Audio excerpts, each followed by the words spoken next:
Projeto realizado com recursos da Lei 14.017/2020, Lei Aldir Blanc, Governo RS. Essa é uma websérie que traz histórias reais sobre violência doméstica e de gênero, antes e durante a pandemia. Assista, curta, compartilhe e contribua por um mundo mais justo, com mais respeito e dignidade para todas e todos. Para ajuda, procure os coletivos Justiceiras, WhatsApp 11 99 639 1212, www.mapadoacolhimento.org, femininoplural.org.br, WhatsApp 51 99 537 5459. Sim, precisamos falar sobre isso. Realização e produção: Companhia de Solos Bem Acompanhados, Filmes de Junho Produtora. Assessoria Jurídica: Gabriela Souza, Advocacia para Mulheres. Criação e direção: Débora Finocchiaro, Luiz Alberto Cassol.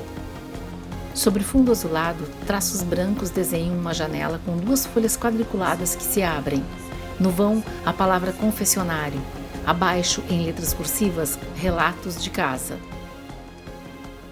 Episódio 4. Bruna, com Manuela do Monte. Ela é branca, tem o rosto quadrado e cabelos pretos, curtos e ondulados. É enquadrada dos ombros para cima. Oi, meu nome é Bruna. Eu topei participar dessa campanha e vir aqui até o confessionário contar minha história, porque eu, por muito tempo, me culpei por essa história. E eu acredito que, compartilhando ela, imagem na tela do computador, posso dar oportunidade a outras mulheres ou outras meninas que estiverem passando por algo parecido ao que eu passei ou que passaram, em cores pálidas, possam entender o que está acontecendo e se desvencilhar de um possível relacionamento abusivo. Agora colorida em tela cheia. Então, eu comecei a namorar um cara quando eu era muito jovem, o nome dele era Renan. Nós éramos modelos, eu fui para São Paulo a convite de uma agência e ele já era de lá. Estante de livros ao fundo. E foi tudo maravilhoso, a relação era um conto de fadas e evoluiu muito rápido, mas o Renan tinha muitos ciúmes, muito. E isso atrapalhava muito a relação da gente. Então eu passei por várias situações que já estavam ali me dando dica de que o relacionamento não era legal.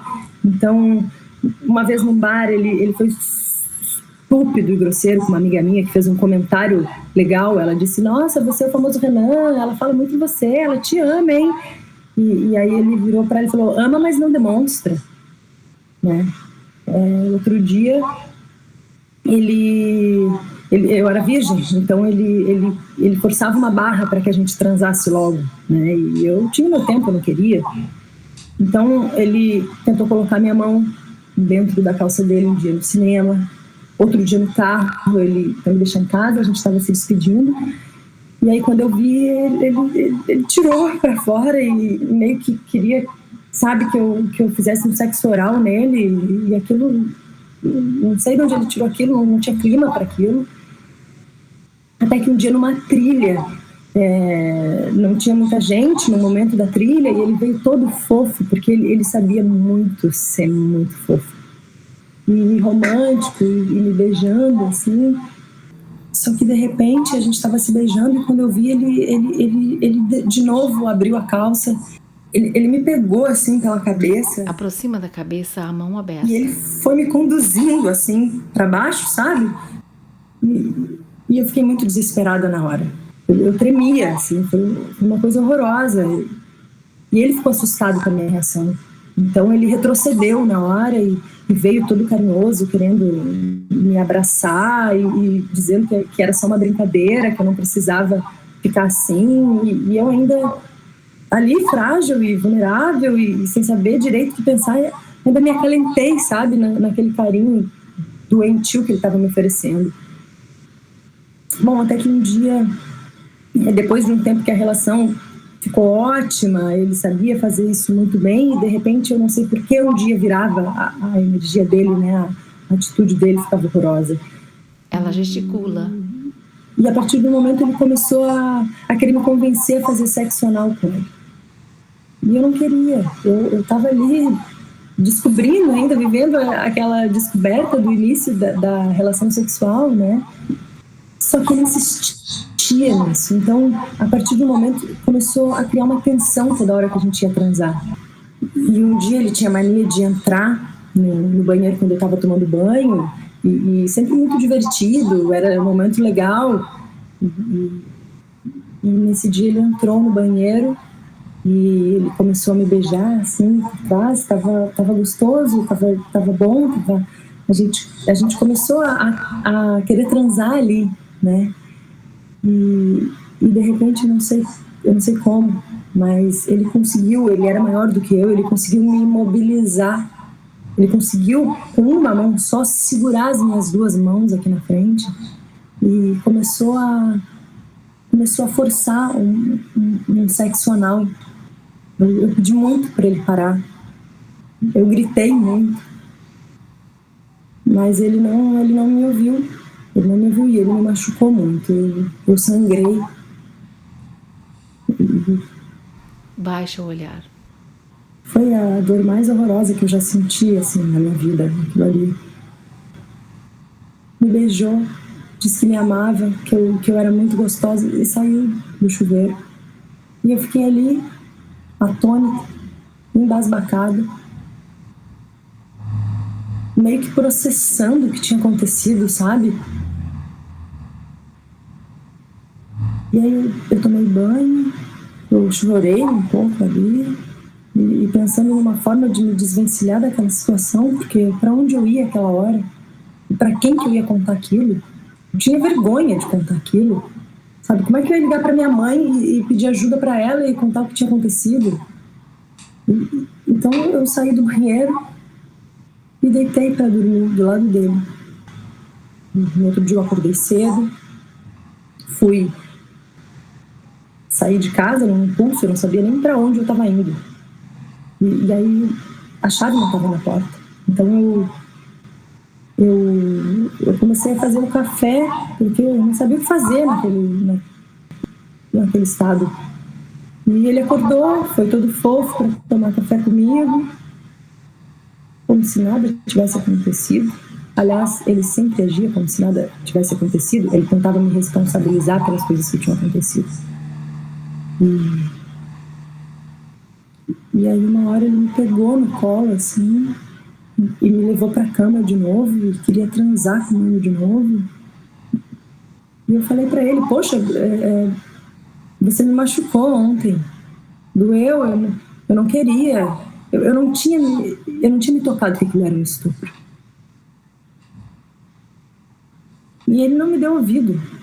Ele veio pra cima, sabe? E eu acabei consentindo ali transar com ele. Eu fiquei com medo. Fiquei com medo do que ele poderia fazer se eu não transasse com ele. E por muito tempo eu me culpei por isso.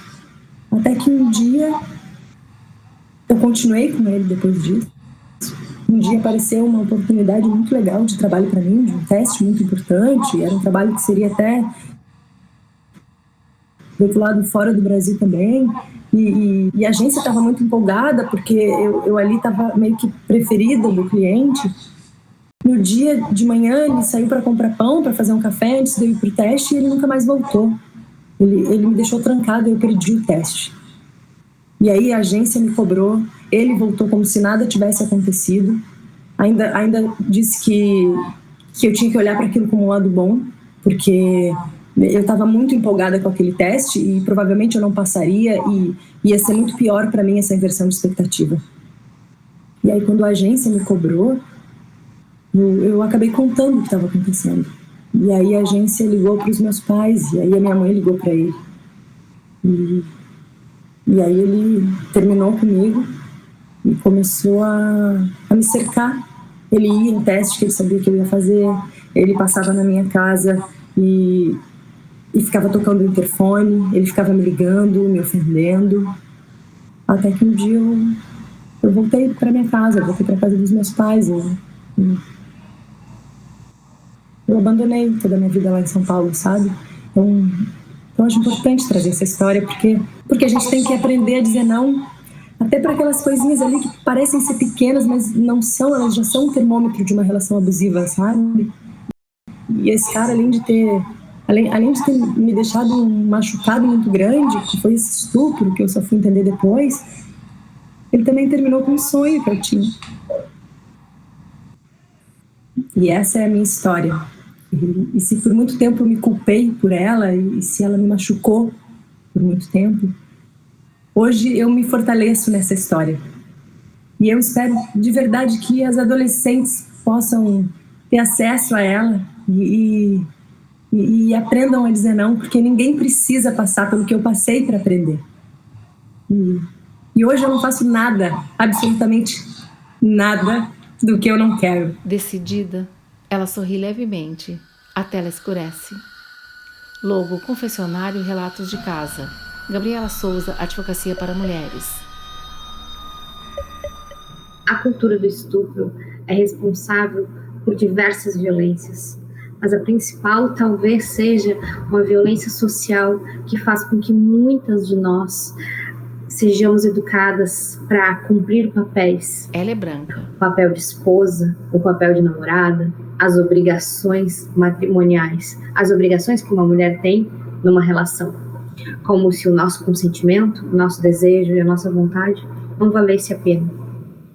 Existem diversos relatos, centenas, milhares, infelizmente, relatos de estupros que acontecem dentro de relações. Usa os cabelos presos. Esse estupro ele é conhecido como estupro marital, mas ele pode acontecer dentro de um casamento, de pouco tempo, de muito tempo, em um namoro, em um relacionamento onde haveria o consentimento, as pessoas estão juntas para também se divertir e ter prazer, mas naquele determinado momento a mulher não permite, ela não consente o ato. E mesmo assim, através de uma força física, muitas vezes, mas muito mais uma força social, o homem comete o ato sexual sem a mulher saber, porque muitas vezes ela pode estar dormindo, ou então contra a vontade dela, ou então depois de muita insistência para pedir, e porque se eu não conseguir o que eu estou te pedindo em casa, eu vou conseguir na rua. Esse talvez seja o crime sexual menos denunciado, porque é muito doloroso tu sofrer uma violência sexual da pessoa que tu escolheu para viver a vida e que ela não soube, naquele momento, respeitar o não, respeitar o limite. Infelizmente, esse crime também é de muito, além de muita dor, ele é muito difícil de se provar, porque afinal de contas eu estou numa relação, mas é extremamente necessário a gente discutir e criar mecanismos. O consentimento, ele não é dado com o casamento. A cada ato sexual, a cada prática sexual, há um consentimento.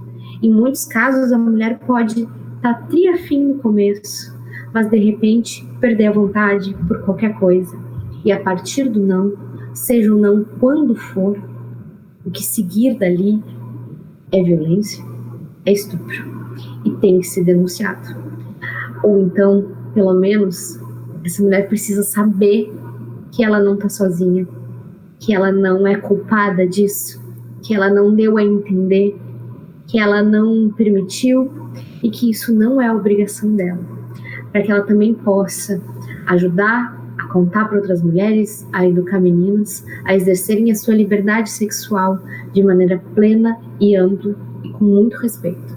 A tela escurece. Denuncie.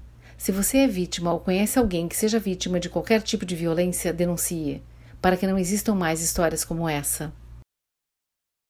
Procure a Delegacia da Mulher da sua cidade ou Disque 180.